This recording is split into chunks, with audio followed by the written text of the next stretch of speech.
Ladies and gentlemen, welcome to the Big Tech Frenzy. In today's video, we are going to be talking about a myriad of different companies. SoFi, obviously, will still be a part of the conversation. A little bit different that I didn't put it in the thumbnail, but you got to try some things new, all right? I want to talk about Nvidia, Tesla, Google, maybe a little bit of Amazon. There's other conversations about large banks. Earnings just started, or earnings season. So JP Morgan had a lot of great things to say. Coinbase, oh my gosh. Things like this. It'll fill our time completely. But until then, let's get started. So first up, I want to talk about something that I'm a little bit hesitant to tweet. I don't know if I should tweet it or not. For some reason, I feel a little bit more safe and secure here on a live stream, which is just as public and able to be scrutinized. But let's talk for a second. As you guys know, back on May 3rd, I had made a video talking about myself selling my second largest position in my entire portfolio, which was Tesla stock. And in doing that, I rotated my entire position into Nvidia, my largest position at the time. And now, I don't even know if you can call it the largest position or like a mega position in a way. It's by far the largest position that I have because I consolidated my two largest positions into one. Whenever I did that in the week of May, I saw a lot of ridicule and uploaded the video. The Tesla people had torn me apart. Okay. Now, whenever we actually look at the statistics, I'm cherry picking data here. Okay. There's been times like you see on May 27th, whenever Tesla really ran up, that people said, oh my gosh, Tanner, how poorly of a time trade this actually was, because Tesla had ran up. I think this was like nearly $400 at the time, and versus Nvidia that hadn't run so much, it was a little bit hard to compare. Now everyone compared it all the way back to the price, saying, oh my gosh, look how much it's ran, but Nvidia had also run alongside Tesla in that same time period as well. So in the green is Nvidia here, in the blue is Tesla.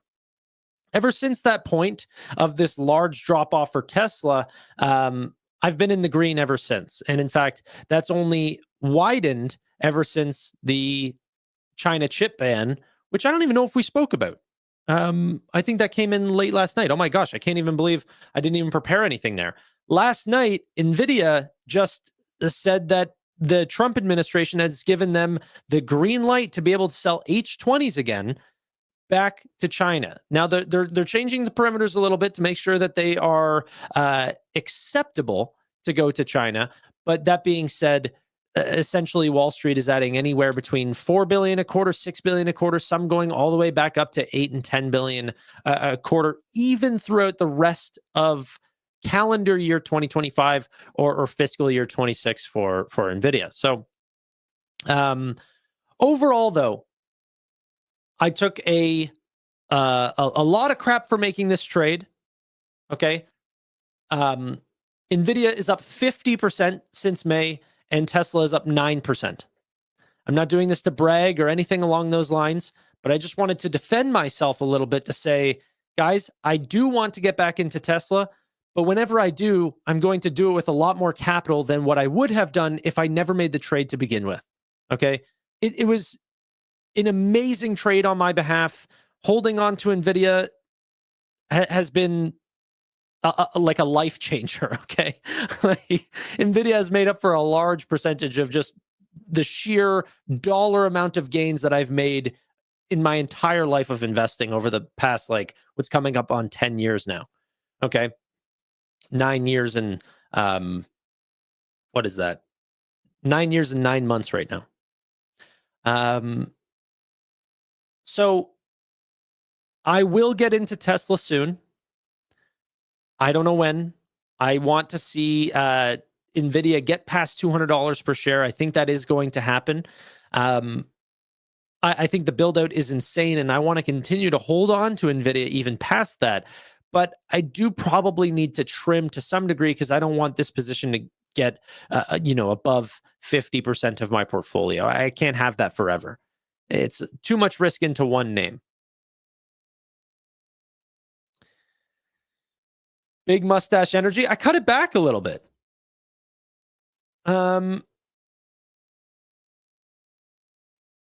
Okay, let's see.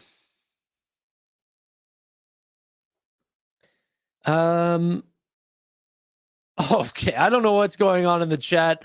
Dookie Pie, chill. Okay.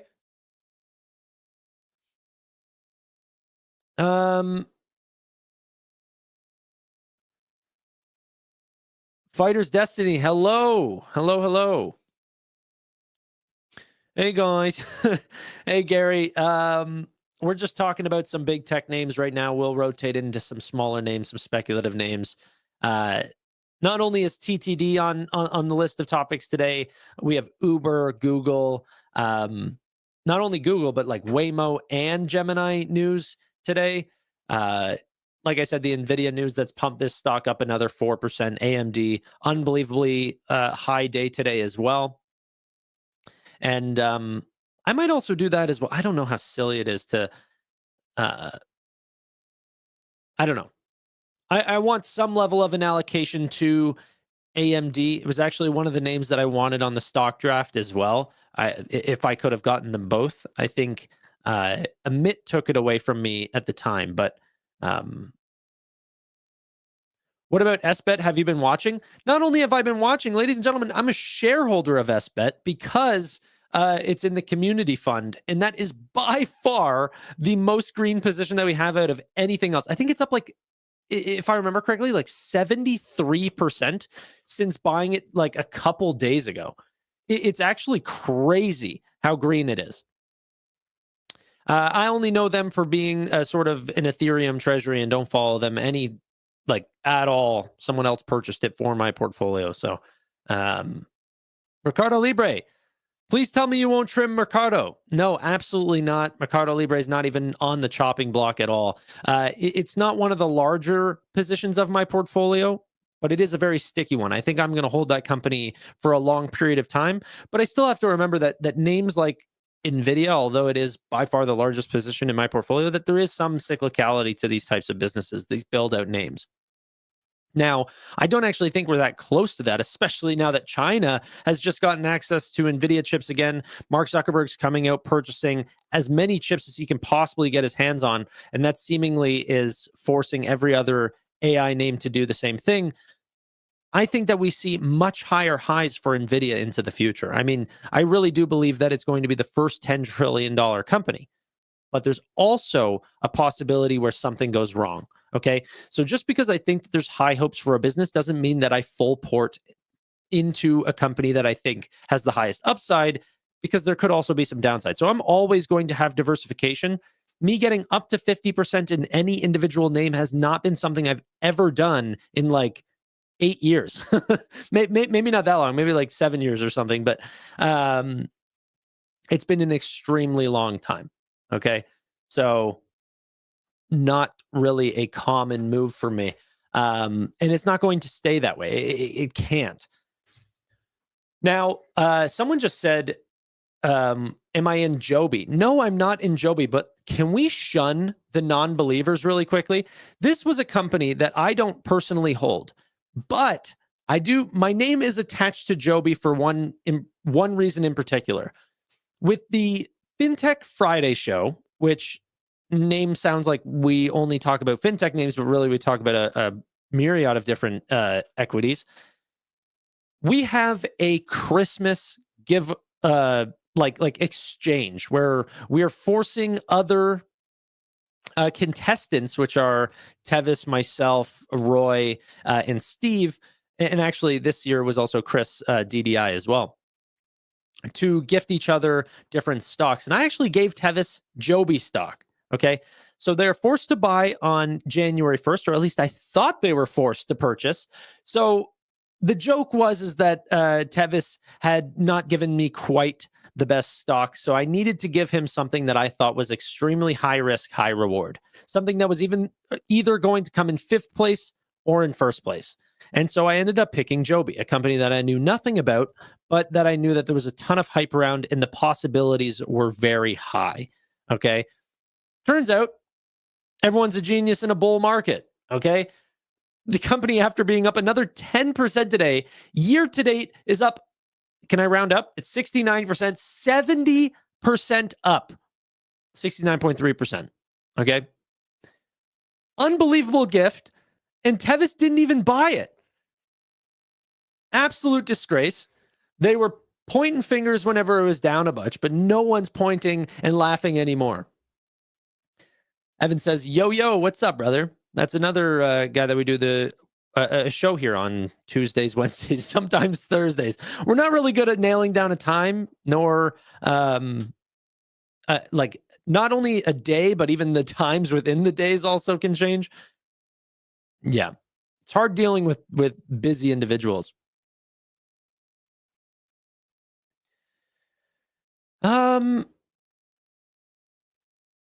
Put him in the S&P 500 already. I know. Tanner,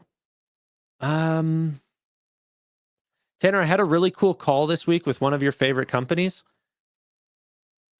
What could that be? I mean, that's SoFi, Robinhood. Like, what do you think my favorite companies are? SoFi, Robinhood.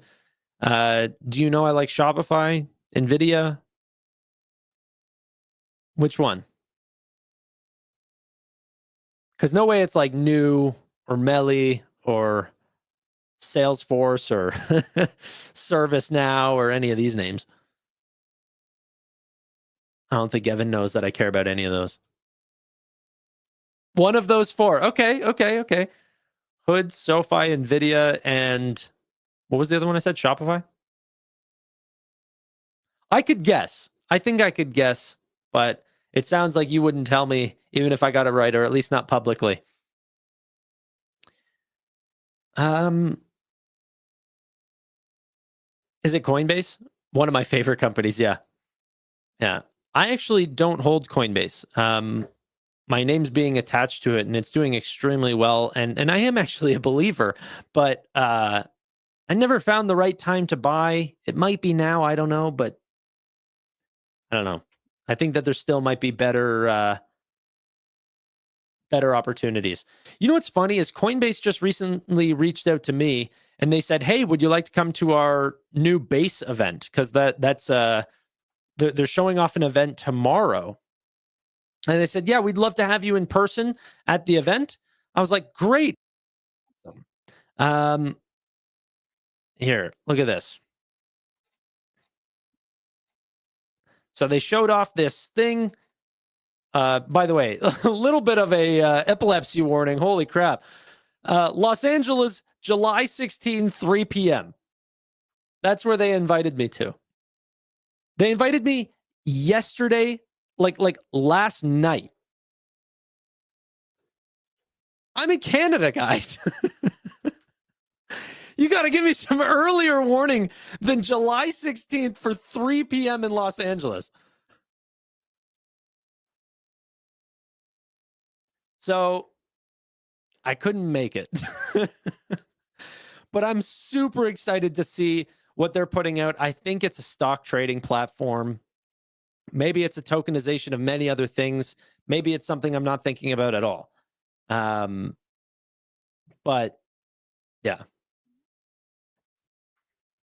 You have the funds for it. Yeah, I don't have the schedule for it. I don't have the ability for me to just say, "Oh, you know what? Goodbye to the live streams. Girlfriend, you're taking care of the dog and the cat in the house, and I'm leaving tonight." Like, no, I don't. Like, what are we talking about?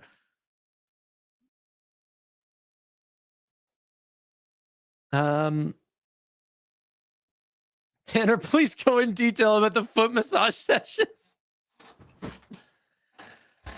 Amit and I went and got foot massages with a couple other creators in Toronto whenever he was down in Toronto. We went to Flexology, something like that. It was more like a medical thing. I don't know.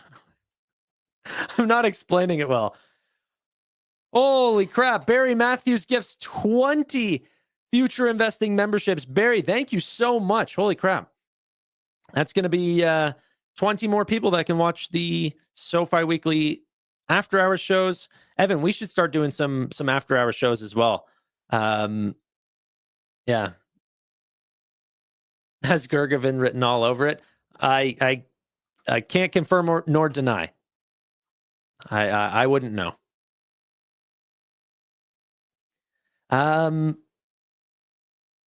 Sounds sus. I mean, we did that and then like immediately went to like one of the top steakhouses in all of Toronto. It was an unbelievable night.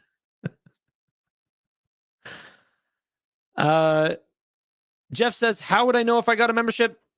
I can tell you right now you didn't, because your name's not green, doesn't have a logo beside it. Sorry though. Good luck next time. Next time that there's somebody that gifts 20 gifted. Thank you, Barry, so much. But I mean, there's one guaranteed way you get a membership. No, I'm kidding. Okay. And Tanner didn't pay for any of it.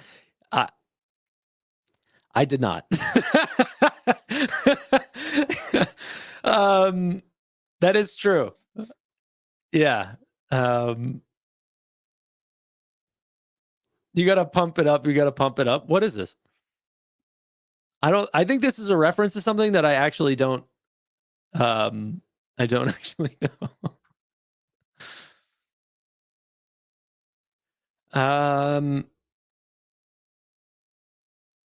No. Okay, no more time. I'm not saying who was there, who wasn't there, all this stuff. Let's get into, that was a while ago, by the way. That was like, well, it was in, I don't know. Does anyone remember whenever Amit did his meetup in Toronto? I don't remember when that was. We should do one with this community here in Toronto as well. I think that would be a lot of fun. I just don't know how big the Canadian audience actually is for future investing. Oh, I did miss a super chat. Thank you so much. Sebastian says, what is your price target to get back into Tesla? I'm not sure. I sure hope it would be lower than it is today. But beggars can't be choosers. What I do know is that I want to be a long-term Tesla shareholder.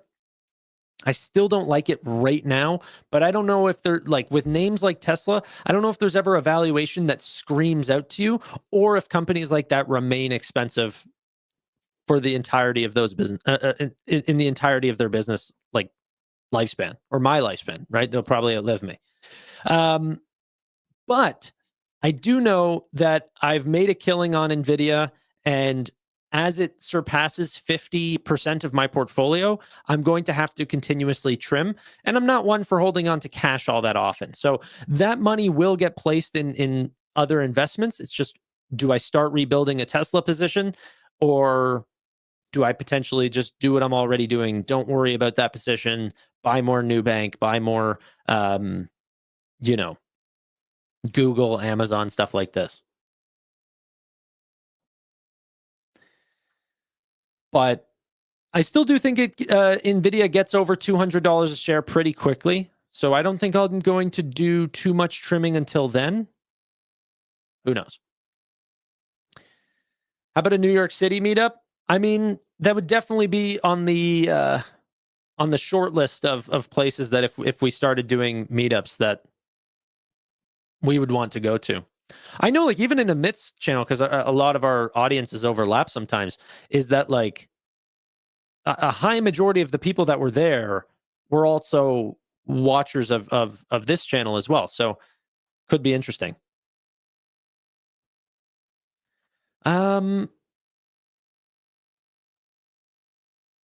Let's see. 200 in video when? Well, I don't have a crystal ball. I just know that if they are opening back up for China revenue, let's take a look really quick, because actually analysts have just started to write changing forecasts based on this new news. Like you're already seeing, investors go from 175 to 185 based on this news. There was only 2 analysts so far today, but you're going to see in a pour of new investors start to come in now that we have this China news. There was another one, 205 to 235, just based on this China news, an extra $30. So that's 12 months out for $235 a share on Nvidia. Like, it is incredible. And maybe I don't need to rush into Tesla right away. But yeah.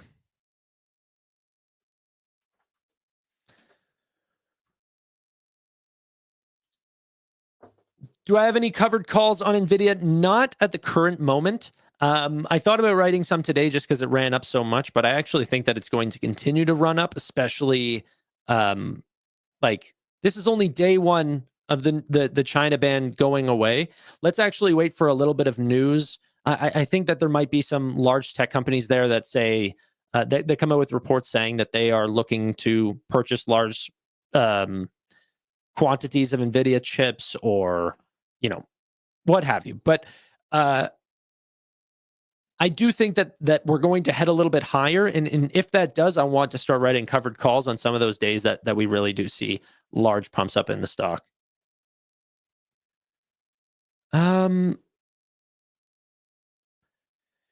Hey, Tanner, fairly new to your channel. Great work. What's your opinion on PayPal? I have a strong opinion on PayPal, actually. I was a shareholder for probably 18 months or so. Made a little bit of money. I think it was like 30% or something on that position over 18 months. It was all right. But a lot of the news that PayPal ends up putting out, I don't think that it's an old people company or something like this. I find all the news that they put out very exciting, but none of it translating heavily to financials. And that what Alex Chris, the CEO, continuously says is that their guidance is extremely conservative and that, they could potentially continue to do beat and raises throughout the year.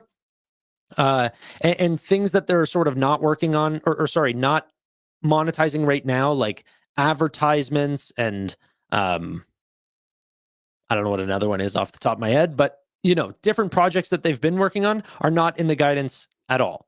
So I don't know if they are going to beat, but so far it always feels like they're better in press releases than they are on earnings days, and that's not a super helpful sign.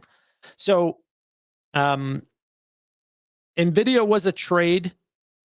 Trades have never worked out for me. What has worked out better for me is purchasing generational companies that I sleep really well with at night. I don't want to give away too much detail on what I've been working on lately or what I've been up to, but I have an unbelievable video coming out tomorrow. Maybe I shouldn't hype it up that much. I was ecstatic about what happened that I'm going to be talking about tomorrow. And I learned a lot about buying generational companies and focus on companies that continue to be expensive, but that will continue to be expensive going forward. Okay. And yeah, I'm just going to try to continue to do that. And PayPal, I don't think falls into that list. I think that there might be payment companies that do fall into that list. Maybe Adyen is one, which a lot of people perceive as being very expensive. But I don't know if there will be a time where Adyen isn't expensive. And whenever it is, like whenever it fell down to like essentially $6 a share, that was an unbelievable screaming buy. And I made a lot of videos on Adyen during that time. So hopefully, I bet your video tomorrow is on TTD and inclusion into S&P 500. You think I'd hype up a video like that? If I made a video on TTD getting into S&P 500, you get 1,000 views. No, I think that this is a big video. I think that this is a big video. I will say it's an interview, and it's up there on one of my favorite interviews I've ever done. That is a tease.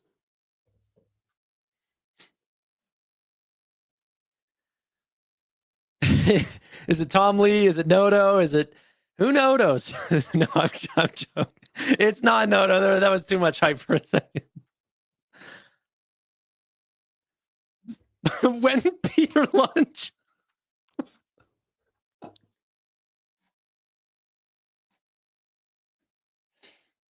It's like if Peter Lynch had podcasts back then and he did one at noon and he called it Peter Lunch.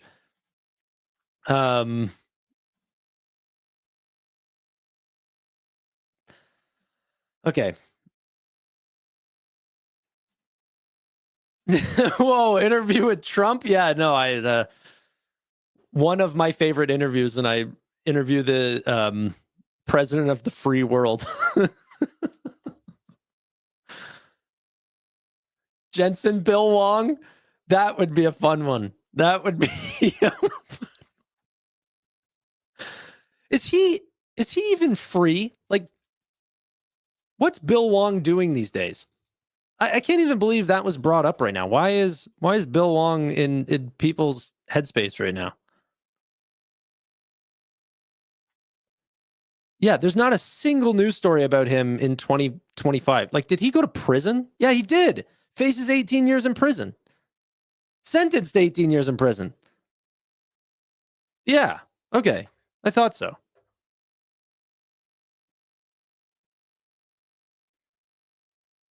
Happy birthday, Tanner. It's not my birthday.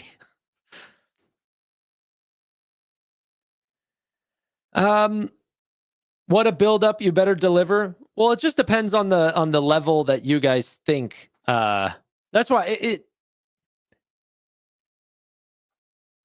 it's not the best interview I've ever done. I mean, I've spoken with Vlad, I've spoken with Jared Isaacman. These are unbelievable opportunities that I've had. That's hard to beat. But it is someone that is very very important and very much I look forward to you guys hearing what they have to say. And I did leak it to like a lot of people. So maybe some people may know.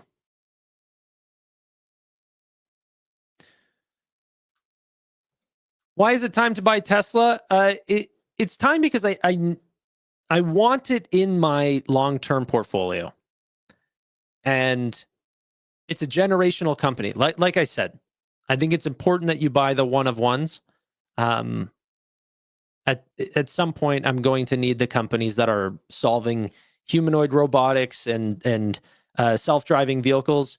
But how do I don't know. Do I wait for a better price and hope that there's more propaganda that comes through, the America Party situation? Or do I just, I don't know.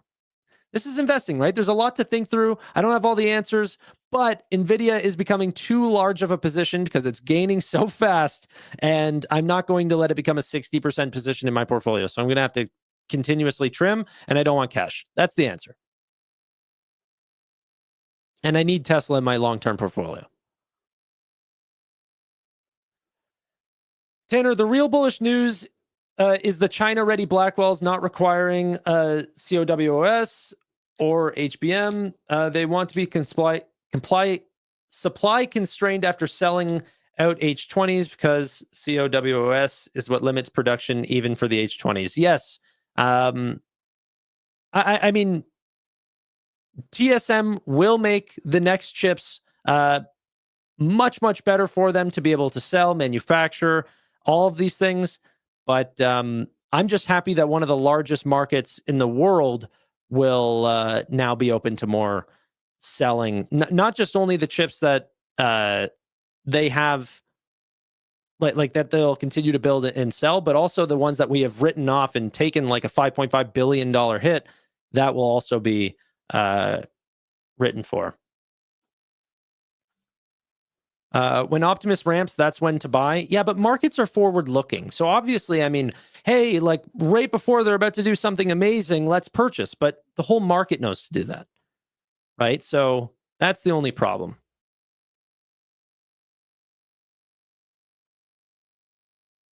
The worst earnings are already priced in. I mean, maybe the valuation is hard to stomach. It really, really is. But yeah, if you look at companies like Tesla, like Apple, for example, and now Apple has fallen off, but let's talk about Apple in its prime.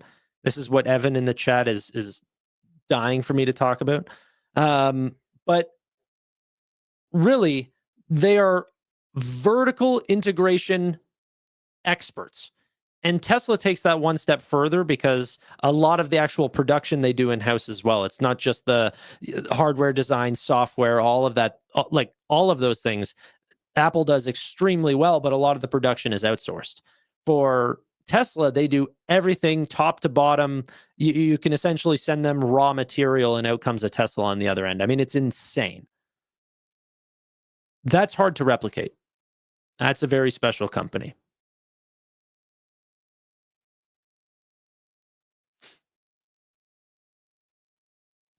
Tesla is overvalued yet undervalued. I mean, it truly is, though. Like that, I know that sounds ridiculous and probably hard to listen to, but like it is true. Fundamentally, it is overvalued.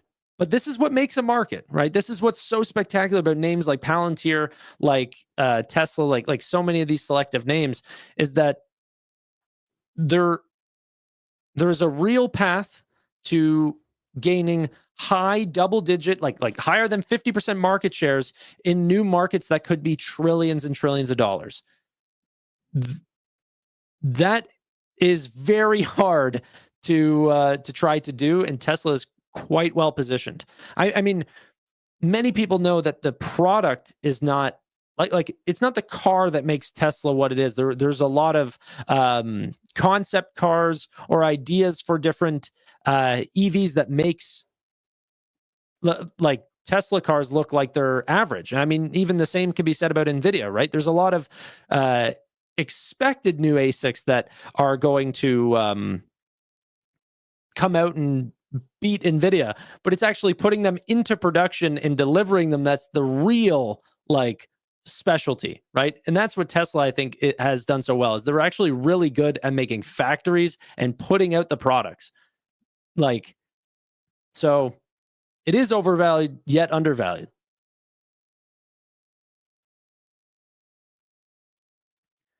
I promise you guys, I'll let you know if and whenever I purchase Tesla stock the exact day. It's not today, but I did want to highlight, and I don't know, maybe I should. I did want to highlight that I wasn't a fool for, selling. Selling Tesla and buying Nvidia stock. I just saw so much flack for this that I feel a little defensive in this move, to be honest. But it was a good one, and now sky's the limit for me. I could buy back every single share that I held before and still be up a lot of money.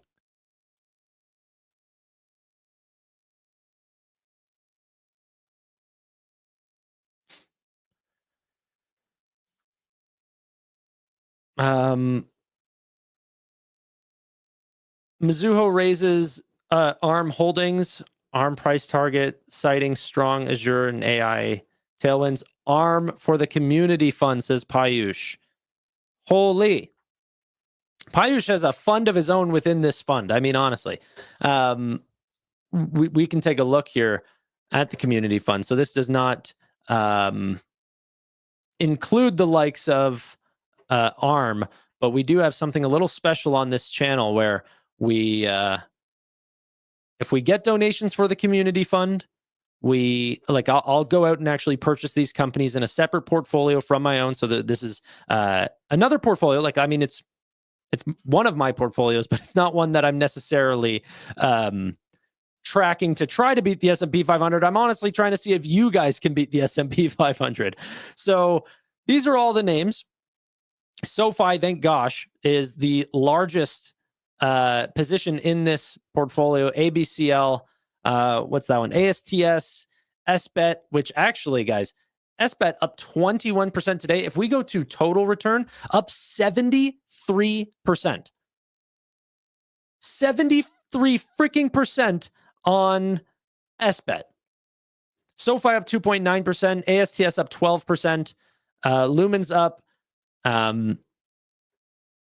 IonQ struggling here, 5.9 struggling a bit, TMDX struggling a little bit, SoundHound almost down 10%, Lays, I don't even know this one, Seals Q Corp down 10%.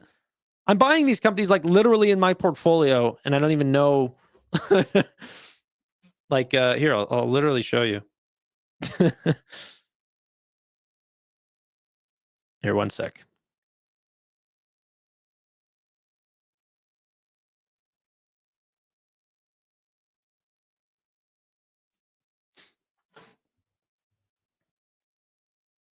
I don't know if it's in focus or not. But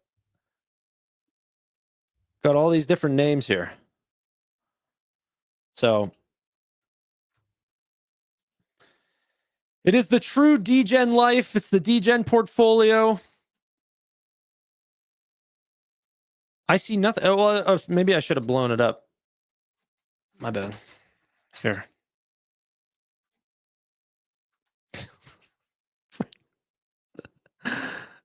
Yeah, there you go.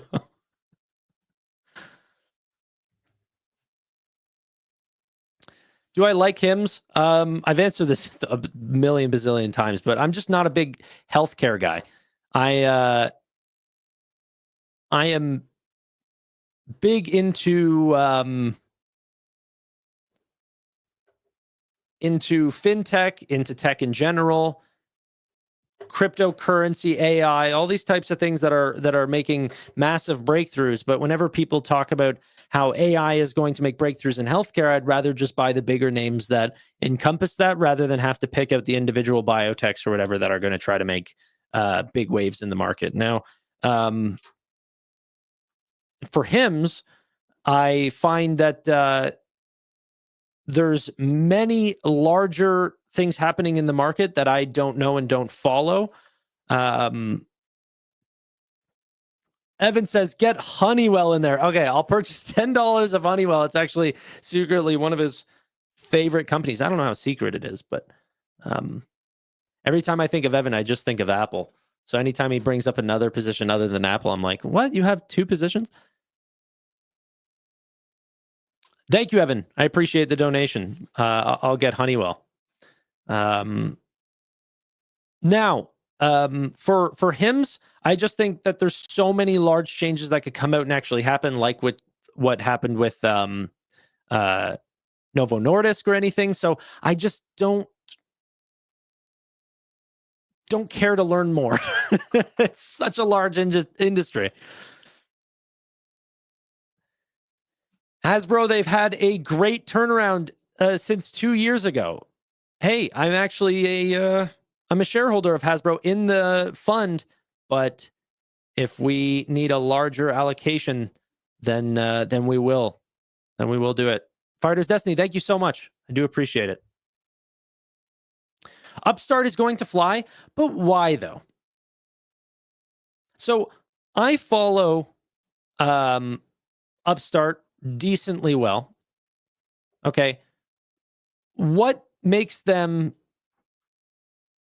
deserve a higher multiple than even what we're seeing right now? Like, do people think that? I think this is really what is being thought by companies like Upstart or companies like Lemonade or something like this, is that no other company can do what Upstart's doing. But then you watch like SoFi and they literally are doing it, and they're going to surpass the amount of originations that Upstart is doing like in the next couple quarters here, maybe even this quarter. So who's to say they can't just do what Upstart is doing while having an entire other business model that actually helps the unit economics of what Upstart is doing?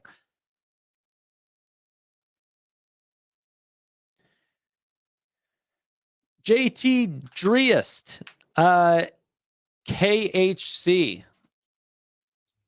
KHC, Kraft Heinz. Yeah, no, actually, I feel like I've held this company a really, really long time ago, like way before COVID.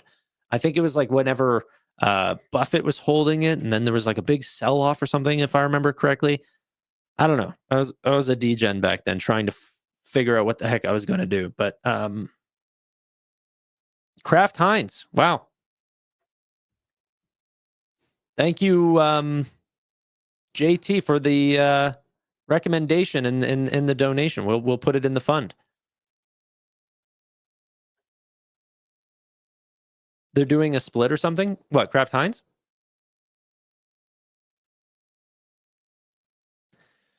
My Nvidia cost basis is 756. Oh, hey, Evan, I'm sorry, brother. I didn't know you were like that. My bad, man. I'll stop calling you the Apple guy. We'll call you the Nvidia guy.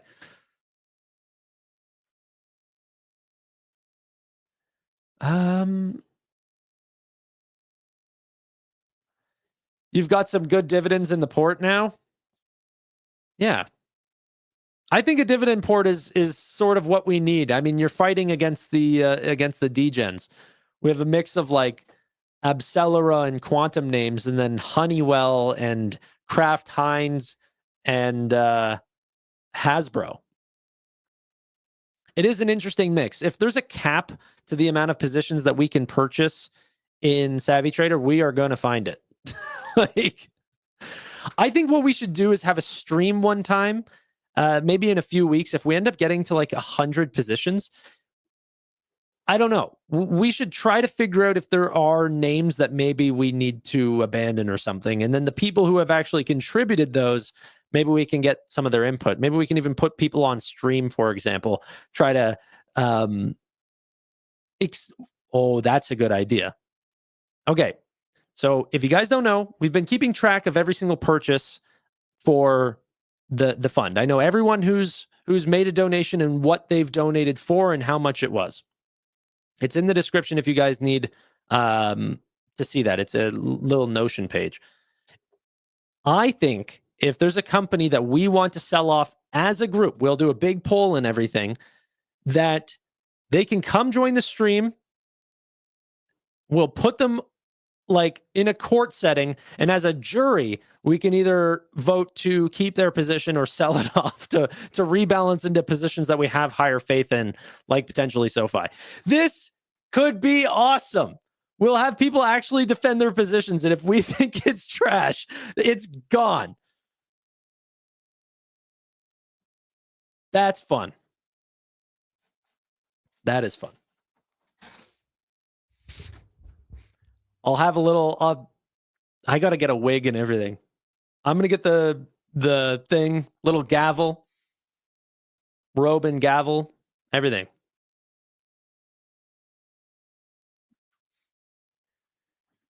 Have you ever thought of fintech partner banks like Coastal Bank or Bancorp? I mean, I've looked into them into the past, but their growth is just not that exciting for me. Whenever I think of like generational companies or companies that'll be around forever, they don't get me super excited. That's the only problem. Every 6 months, go for a battle royale. Only the top 10 or 20 stocks remain. Everything else gets liquidated. No, but I don't think that that's fair. Like, the only problem is that there could be someone that, like, let's say we've been doing this for 3 months, and then someone adds a position in 3 months from now, and then we end up doing a like spot. Maybe their position hasn't run its course yet. So if everyone knows that they have sort of like a 12-month timeline, I'd hate to be the person that whenever I told Tevis to buy Joby and then it went down 35%, that we were like forced to sell that position or something. And then after that, now it's up 60% or 70% from year to date. So quite a large margin from its low at negative 35% all the way up to positive 70.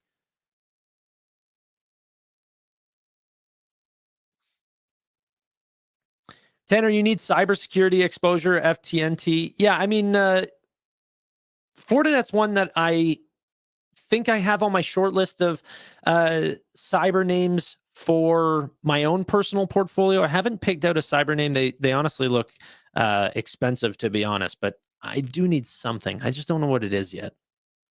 I'm not in a rush to make a wrong decision. I'll wait it out. But prediction time for next major pullback. I don't have one, but I was recently talking to someone about Robinhood, and it is really interesting. Like, their projections for Robinhood into the future is extremely positive. They have high hopes for the company. But they know that the stock will be cheaper. Like it's not going to be a linear path. So I'm also getting pretty excited about that, for knowing that there will be good sales into the future.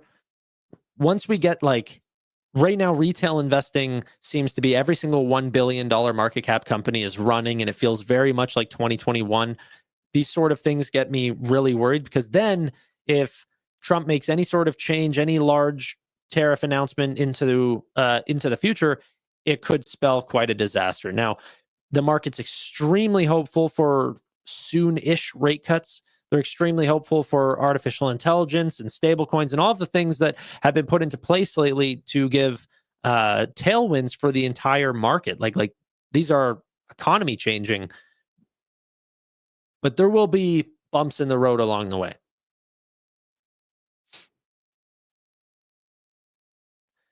Are your portfolio positions public?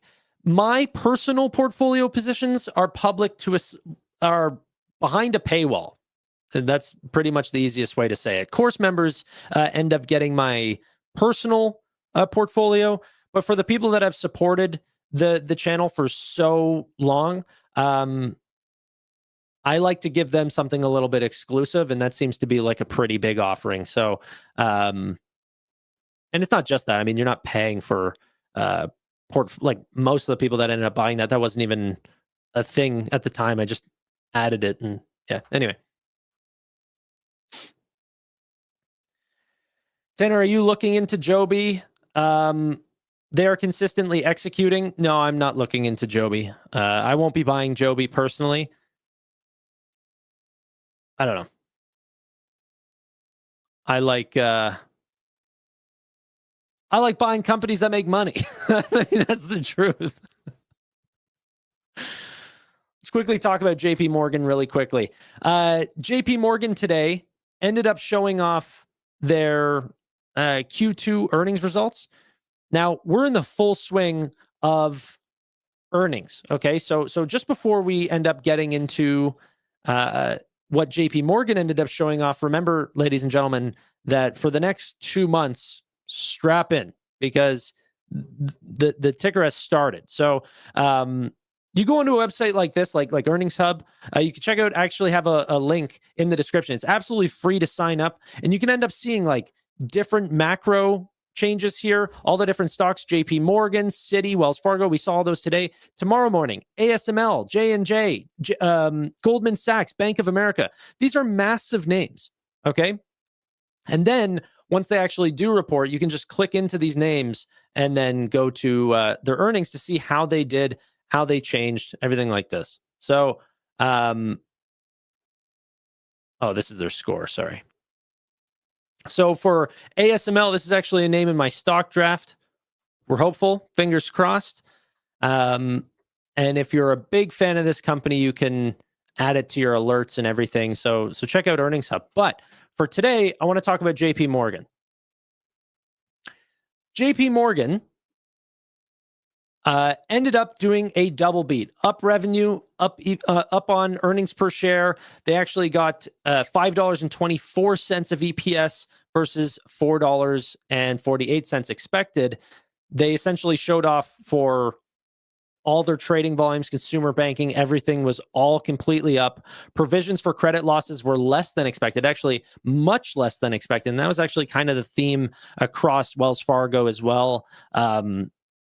Return on equity was much higher than expected. It was essentially a pretty great quarter from JP Morgan. Wasn't unbelievable, but it was a good all-around quarter. Okay. I think it makes me very hopeful for companies like SoFi to know that things like spending is going up. They do not see a weak consumer. Um, Provisions for credit losses are going down. There's more customers that are like JP Morgan shows off this statistic, the highest amount of mobile customers and customers using more and more of their products online. Yeah, that's exciting for JP Morgan, but honestly, I think of that as very bullish for SoFi, is that there's a larger audience that feel more comfortable doing things on mobile. The second they learn about SoFi, why would they stick around for having 0% APY at JP Morgan whenever you can have a better and better offering at SoFi that now, if you sign up, is like 4% APY? Okay. Now, maybe you could say that the really high end consumers, the high net worth individuals, might not be perfectly suited on SoFi today. Private client at JP Morgan is a very great offering for those.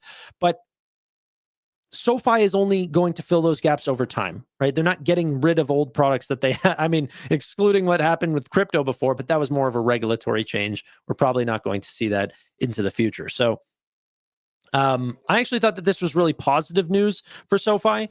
The stock did drop for the first time in like 8 days or something, of the longest green streak SoFi stock has ever seen. They did end up going down just slightly today, but I think that that's very normal, very like nothing to complain about. I mean, like let's take a look just back on even year to date. Look at this. If you're worried about today's sell-off, getting a little nervous, let's just take a step back and realize what the heck just happened. You know, we take a zoom in. They've been on an unbelievable tear. Small dip, just like this dip or this dip or this dip or this dip. Like, it's fine. Okay. Doesn't mean that we continue up and to the right forever. You know, maybe we consolidate here for a little bit. But overall, what SoFi is doing fundamentally is getting more customer downloads, getting those customers onto the platform, making them choose more products, and making those products have better unit economics each and every day. That sounds like a winning formula for me. And until that changes, I've got no reason to bet against them. I'm not looking to sell. I'm not looking to change anything. Nadia, thank you for the donation. Really do appreciate that.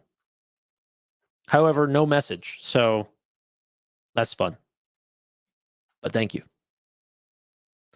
Do you own any XRP? No, I hold 3 cryptocurrencies: Bitcoin, Ethereum, and Solana.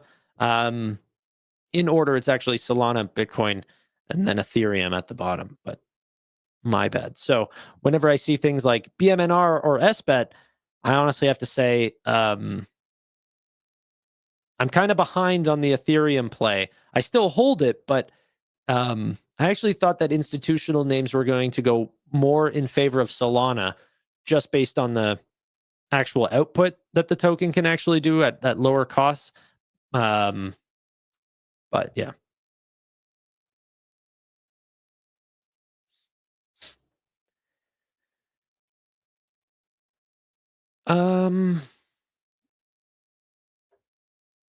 Let's see what else here in the Q&A.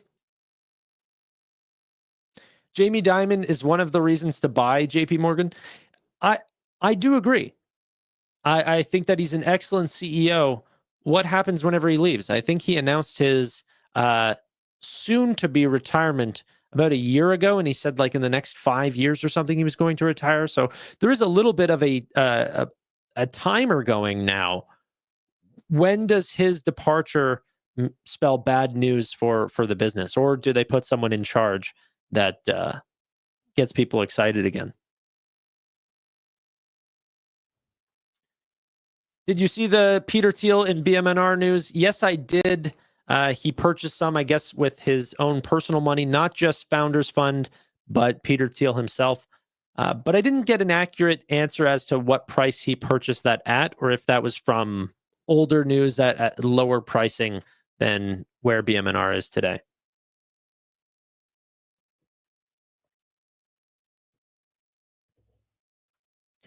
Do you think that Nvidia can get to 5 trillion by the end of the year?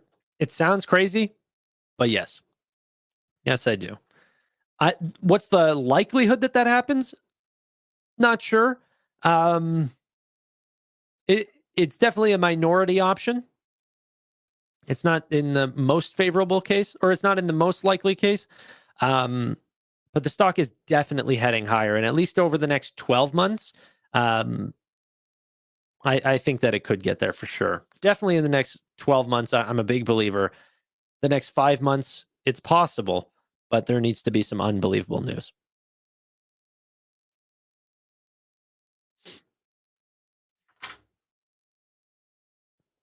I'm just concerned that they might revoke the China licenses. Yeah, I mean, I completely agree. But like, we just found out that news. Like, I was loving the company at 165 before that news even came out. I am worried, but like, nothing of nothing is nothing. So I'm happy that there's a large possibility that it is even here. But yes, I do think that it is something um, that could be a big pawn in a bigger game and removed quite quickly.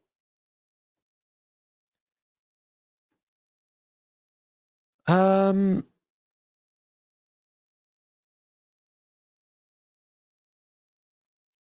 Google chart, yeah, Google's been going up quite a lot as well. I mean, honestly, we're in a full bull market right now, ladies and gentlemen. Like it really is true.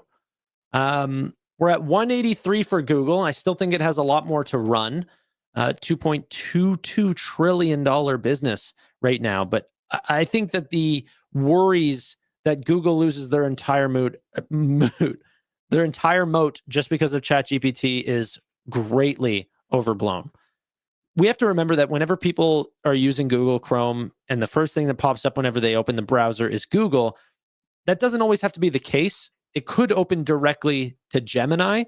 And the differences between Gemini and ChatGPT, we'll have to see, but at least it's 99% of the way there. And for some, depending on the use case, it's actually much better, right? And with personal context and their ability to distribute probably better than any other company in the entire world, maybe Zuckerberg can give them a run for their money, but their their LLMs have so far been crap. Is that Google is still very much in the race. And then on top of that, like, where are we all talking right now? There's YouTube. Okay. There's Google Cloud. There's Waymo and every other project that they're working on with Quantum or Wing or all of these other things that they're doing. So I'm a big fan of Google. I think Gemini is superior. I think it's superior in certain cases.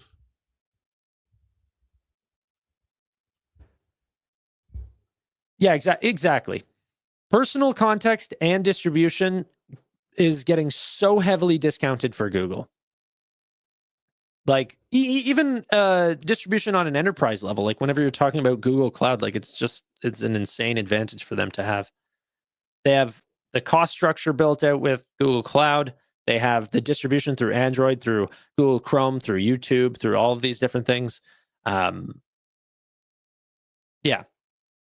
I think that not only is Android a really big operating system, I think that like the Pixel line of phones are no longer a budget phone. I think it's a flagship phone, and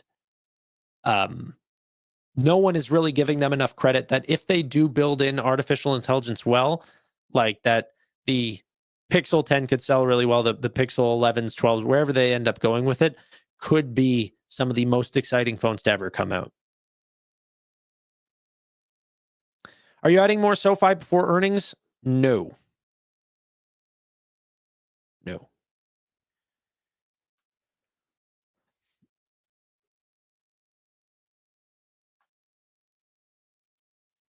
Yeah, people are sleeping on the Pixel. Question: do you think Elon will go through with his America Party? I think so.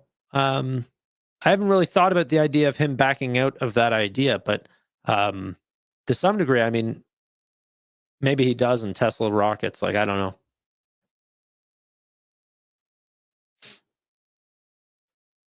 When is SoFi's earnings? July 29th. I'll be live. It's right in the morning. That's going to be an exciting time. Payush hooking me up with an awesome company. net, Cloudflare for the community fund, rapidly growing content delivery network play. Completely agree, Payush. Thank you so much. I do appreciate the donation, and I'll make sure to put that order in tonight. Thank you, my friend.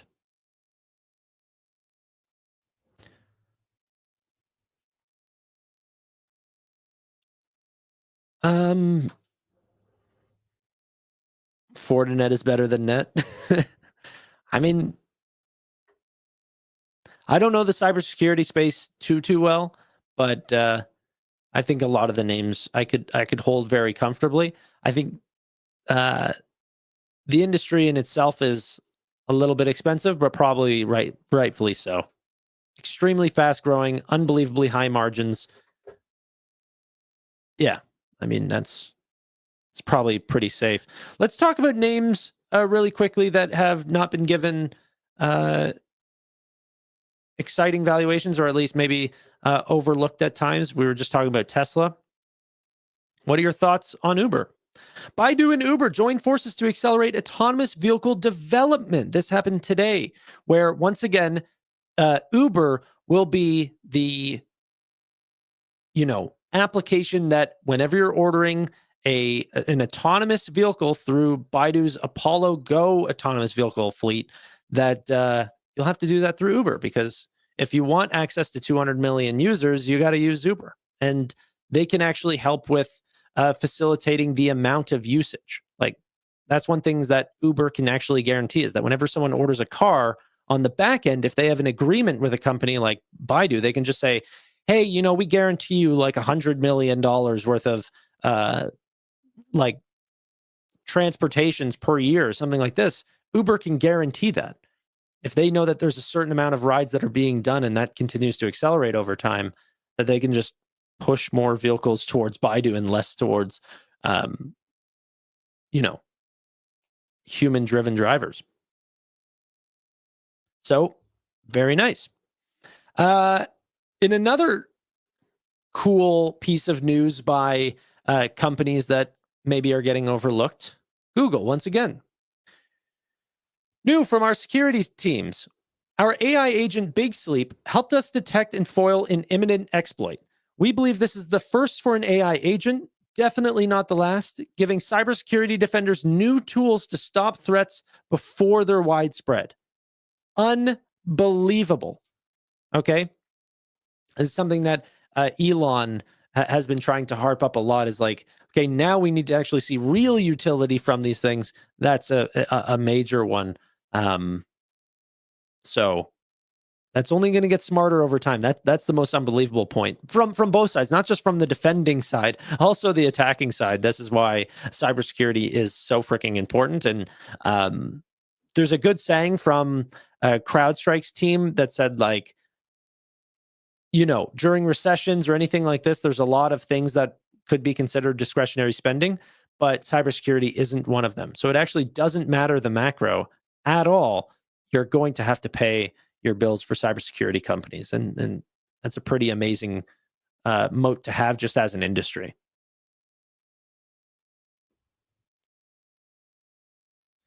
BD, are there any big earnings reporting this week? I mean, absolutely. But I think the best way to do that is look at it yourself. Honestly, check out Earnings Hub. Like, it's absolutely free. This company is just showing off all the tickers. You can change the types of tickers that you want to look at. I like to filter it by 1 billion plus. They have a thing for popular as well, but not every name that I look at is necessarily considered popular. So I like to add it like this, and then you can end up seeing different companies that potentially you're interested in. Netflix this week. I mean, that one's going to be absolutely huge. We'll probably watch that live on the channel. TSMC will be live for that as well. Amex or Charles Schwab. Maybe we'll go live for Amex's call. It'll like these are sort of my work weeks now. This is where things get busy. So strap in. If you guys aren't subscribed, subscribe to the channel for more updates. And then next week we have a ton of different companies end up showing off. So holy, Wednesday the 23rd, we've got Tesla, Google, and ServiceNow on the same day. That's Busy day for me. Wow. I think new is going to $20 by end of year. It's a fast acceleration. I think they could well, no, I don't want to say easily. They could definitely get to $20 per share if you're including Q4 earnings. But by end of year, you don't get to see Q4. Whenever Nubank shows off their earnings, I think that's very important for the stock, is that you get to see how fast they're growing.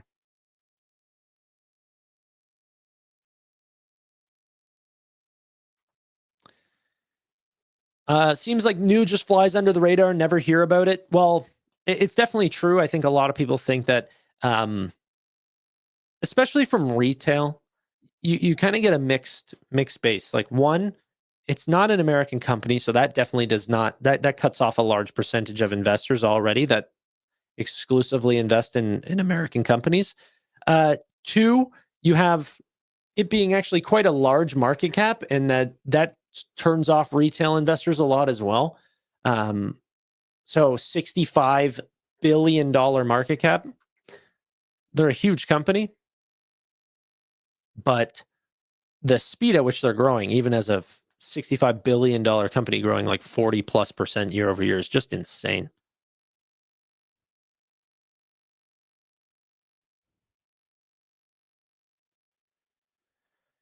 Um, Tanner, what happened to SoFi? Nothing happened to SoFi. It's just, just because a company isn't green for ever in eternity doesn't mean that anything's wrong with it, right? If a company only went up 1% every single day for 365 days, like, I don't even know what the compounding would be on that, but that somewhere like 400%, right? Like, or probably even a lot more than that. That's probably undercutting it a lot.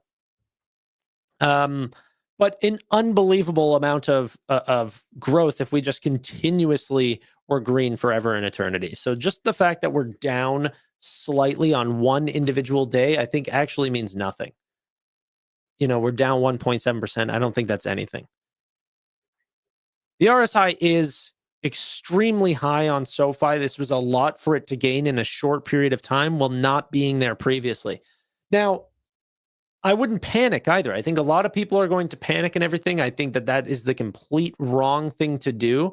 Well, I should say, if you have a similar investing strategy like I do, right? I think that it's important to add that as a little bit of a caveat, is that if you're trying to buy a company that's a compounder over long periods of time, that you want to buy and hold those. And you don't cut your flowers to water your weeds. Like, we want to continuously bet on the companies that are winning, and SoFi's shown no reason to believe that they're not a winner.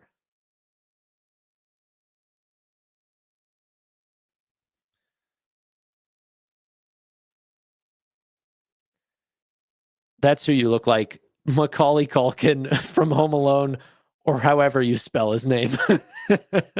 I figured it out. You sounded it out. Macaulay Culkin.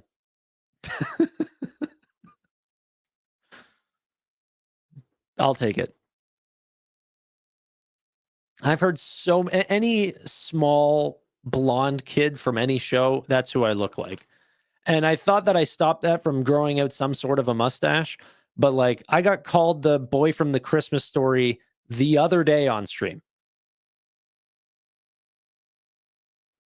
I don't know.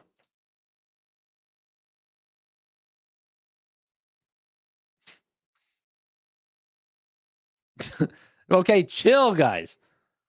Like, this is too much. What's going on? Relax. Ned Flanders, I actually, well, I just shaved back the mustache, so I'm not getting quite the Ned Flanders comments lately, but I get it. What's your glasses prescription? Is there any level of privacy these days? Can I just have my own, you know, visual impairments and just let that be mine?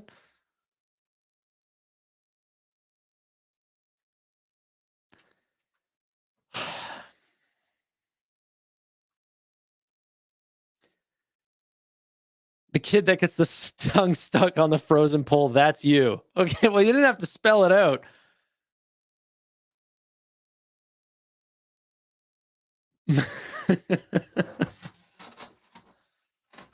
Never seen this guy without glasses. I hope you never do. It's not a good sight.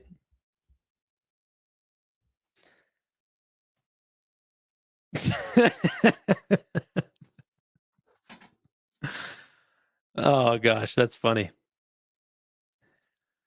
Um, take off your shirt or I'm selling SoFi. Honestly, take your gains, brother. That's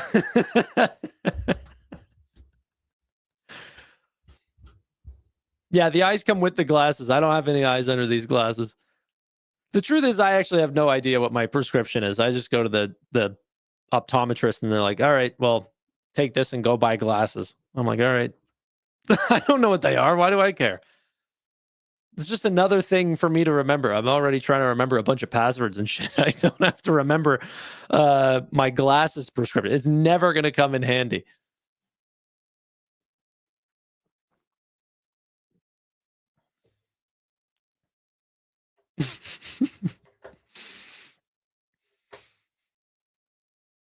All right.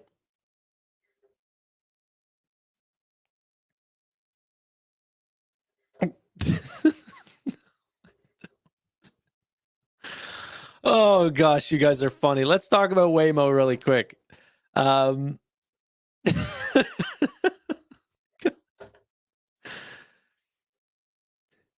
100 million real world, fully autonomous miles driven on public roads.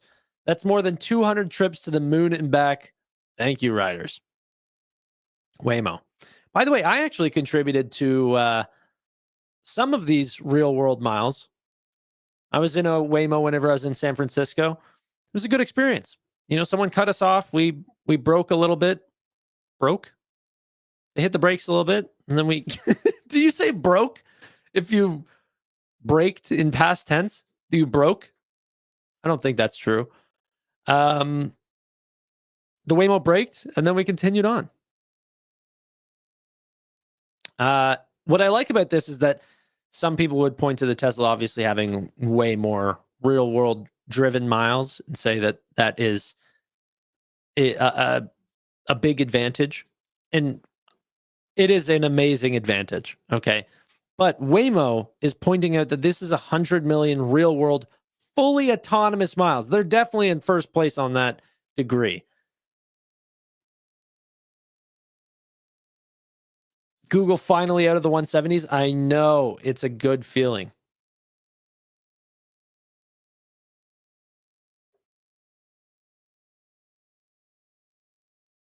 Break versus break, man. I'm aware how you spell it. It's pronounced the same.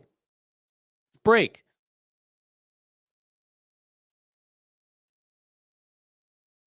I see what you're saying though. If you if you if you braked, then it's not yeah, I get what you're saying. I understand. I understood how it's spelt, but I also didn't make the connection either. So my bad. It's definitely not broken then.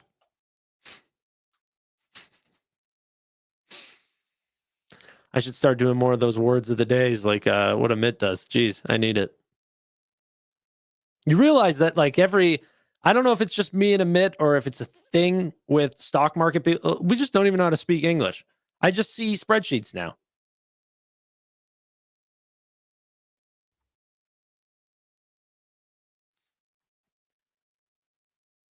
The public portfolio have to hold till the end of the year. So we're still figuring it out. Okay. What I don't want is that if someone ends up donating in December, that I go, oh, I can sell their position in once January 1st comes around. That doesn't seem like fun. So to some degree, I am tracking the dates of every single position and the weightings of them. We could do almost like a running 12 months where we trim off the ones each day. That could definitely be something. Who knows?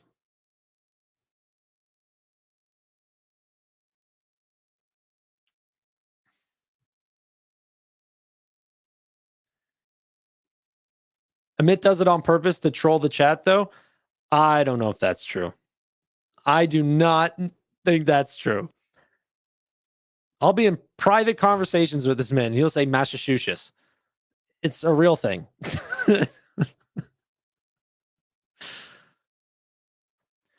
So will I rebalance? Guys, what I think is, I don't know if like on Saturdays, maybe once a month or something, we will do like a public portfolio stream. And then I really do think that's a great idea, that the people who are severely underperforming need to come up to give their case for why they should stay in the portfolio. And to the people who are winning, if they potentially say, hey, you know what? We're up 30%, but I honestly think that we should sell. Things are changing. Trim. Like, we have to have some level of rebalance because obviously markets are ever changing. But like, to some degree, part of the fun of this community portfolio is that it is a little bit like crowdsourced ideas for if this community can outperform the market, not just if I can outperform the market. So I like the idea of having people on the channel, like joining the StreamYard, like the camera here, coming on, explaining themselves, seeing what changes we have to make. I know all the people who have made those decisions. So the people who have made those decisions will be the ones that ultimately will have to speak for their crimes. Okay. They'll be prosecuted, and we will banish their positions if the audience doesn't agree.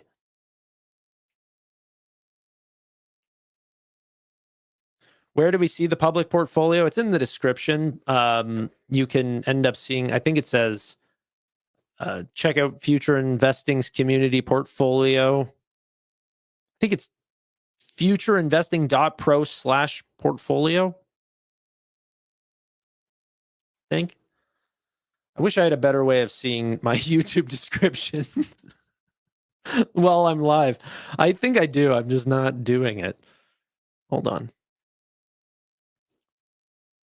Yeah, it's the second one. Track Future Investing's community portfolio built by viewers, updated live. So each and every day, we'll make a couple trades or a couple changes depending on the donations of the thing. It's purely for entertainment, just seeing if we can outperform. Yeah. But some of these already, I'm feeling like we need to start trimming, because I think we picked up a whole lot of junk. Okay. Maybe some of these are good, but we're going to have to trim eventually. Okay.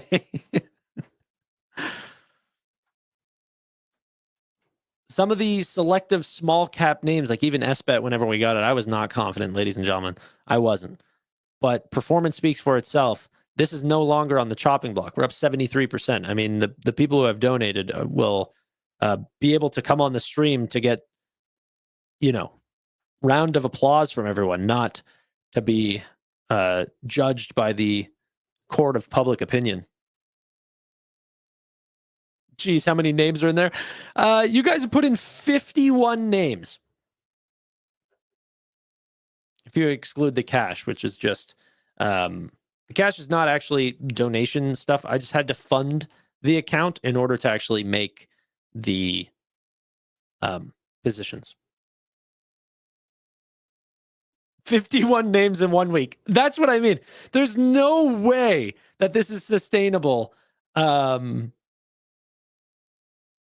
Like, I don't know. It is crazy.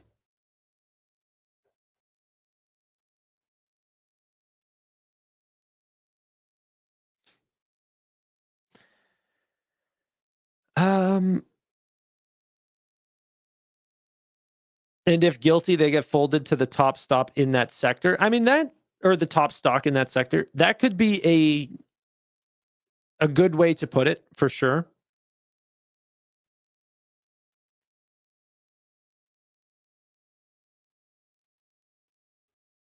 But I don't know.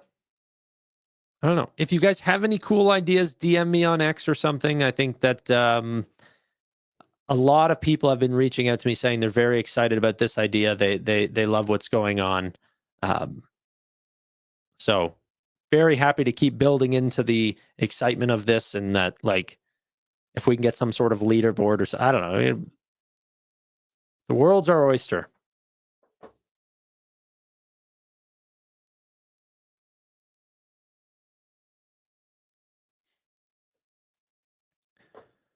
Okay, Tesla will never buy its own stock. It's dead. Is that how you judge a company's value? Is whether or not they'll buy their own stock? I think companies purchase their own stock whenever they have cash to do so. And it's actually a pretty decent sign of a company's lack of innovation is whenever they make so much money that they don't know what to do with it anymore. Tesla does not have that problem right now. It's not no incentives. It's that what they're doing with their cash is, you know, making things.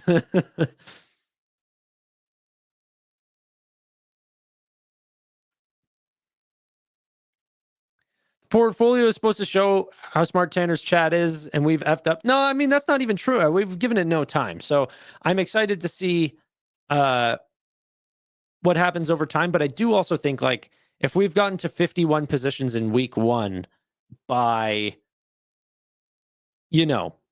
3 months out, we have 300 positions. We're not even going to be outperforming any index. We are an index. You know, we're if we keep this up, we're just going to be recreating the Russell 2000.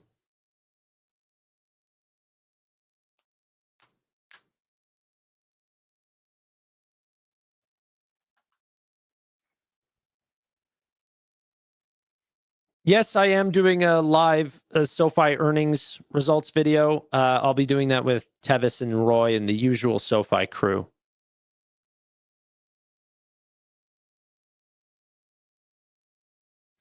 Which cybersecurity names are you interested in? I mean, obviously the usual CrowdStrikes or Rubrik have been really the main two ones that I continuously look back on is CrowdStrike and Rubrik.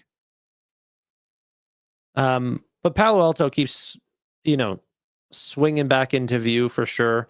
Sentinel One keeps swinging back into view, but uh, why buy second place when you can buy first place?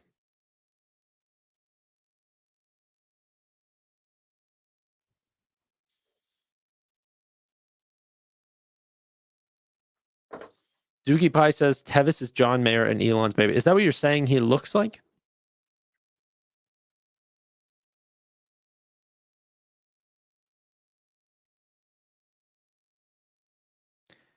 Um, Company buybacks to improve their EPS and get the CEO a nice bonus. Well, I mean, that's potentially true, but another way to boost up EPS is to make things that have high margins and sell more product. The best way to increase EPS is to increase the amount that you're selling. So people act like buybacks are just something that is just decided as if there's no cash that goes towards that. If someone like a company is taking 5 billion, 10 billion, 30 billion, 50 billion, like what you're seeing to do buybacks, or Google, $70 billion to do buybacks. $70 billion buys you a heck load of businesses. Okay. That buys you a crap ton of sales and marketing. Like, I mean, serious sales and marketing. Like, buybacks are good. I'm not anti buyback, but it doesn't mean that every company in every stage of their life is deserving of a buyback. Look at Amazon's dividend and buyback history. It's few and far between. Why? Because they've never had a shortage of capex to improve their business model on. They're a multi-trillion-dollar company. You don't see them getting into any of that stuff. Well, I mean, that's not 100% true. They have done buybacks in the past, but it's not always the case.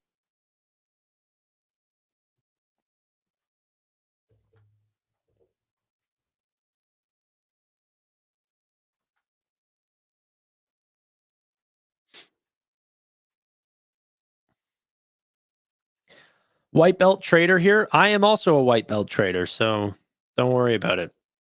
I would not call myself a trader, and hopefully I don't give off that. Um, hopefully I don't give off that feeling.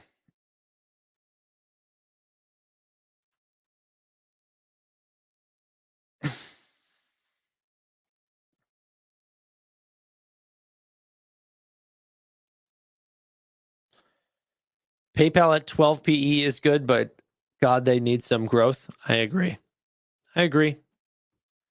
All right, ladies and gentlemen, thank you all so much for watching. But I think that sums up a pretty amazing show. Once again, thank you all so much for coming in. We're in a super bull market. It's a ton of fun. Who knows when it ends? I mean, rate cuts haven't even really started yet, or at least have paused since the last few. If that continues to happen, bring down the amount it costs to borrow, I mean, growth could continuously accelerate. Stable coins, crypto in general, artificial intelligence are only going to go to boost that, to boost margins, to boost productivity per employee. It's looking extremely, extremely bullish, but don't get overly FOMO based. Not every decision needs to be the night that you look at a new stock, or that you need to buy a company that's less than $1 billion in order to find the next 10, 100,000x.